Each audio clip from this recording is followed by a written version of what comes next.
Little Germany. That's the nickname for Taicang, a county-level city in China's Jiangsu province, around 50 kilometers away from the major international city of Shanghai.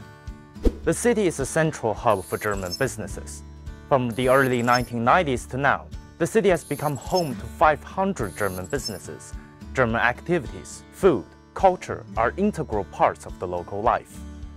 That's perhaps representative of what most people think of China-Germany relations: economics, businesses, trade. And they are indeed important.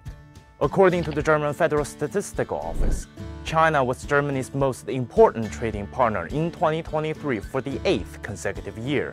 The German Economic Institute's research shows that in 2023, German direct investments in China grew by more than 4% to a record 11.9 billion euros. Within the last 3 years, German companies invested as much in China as they did from 2015 to 2020.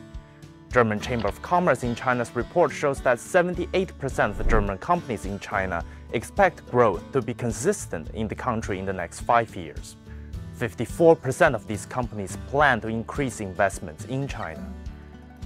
When German Chancellor Olaf Scholz came to China in 2022, representatives from 12 major German businesses came with him. His most recent trip to China was accompanied by representatives from industry heavyweights like Siemens, Bayer, BMW, and Mercedes-Benz. 3 cabinet ministers went on the trip as well. Together with Scholz, they represented all 3 coalition government partners. But a close economic relationship isn't unique.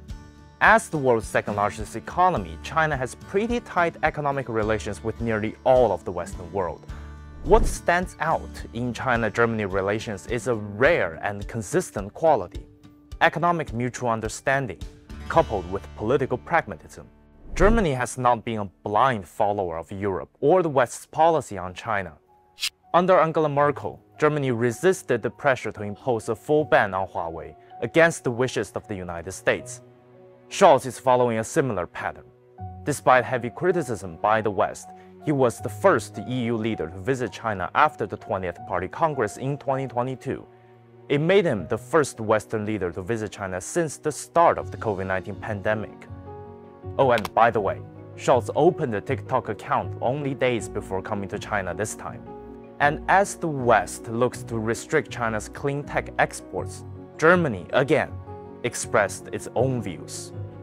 Global markets are now flooded with cheaper Chinese electric cars. The Commission is launching an anti-subsidy investigation into electric vehicles coming from China. It's not like Germany doesn't have a stake in this. The automotive industry accounts for around 5% of Germany's GDP and 17% of German exports. If anyone has a good reason to play the protectionist card, it would be Germany. But that wasn't the case. We want to sell, to say it, our cars. But this means that we are open to get the cars of other countries also on the market of Germany. We are not working protectionists.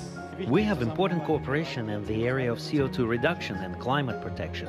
I think Germany and China complement each other very well. I think tourism would be a good sector.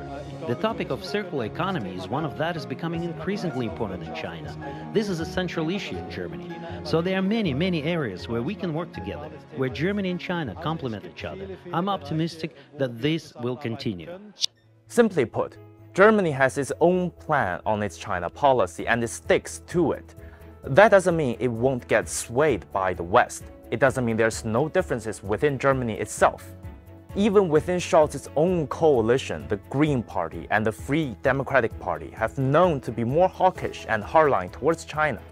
His foreign minister, a Green, described China as posing a challenge to the fundamentals of how we live together in this world. The FDP even once removed the One China policy from its campaign platform. But over the past few decades, we've seen German leaders ultimately taking independent and pragmatic approaches to China, seeking cooperation. And that persistence is what ultimately makes the China-Germany relations work.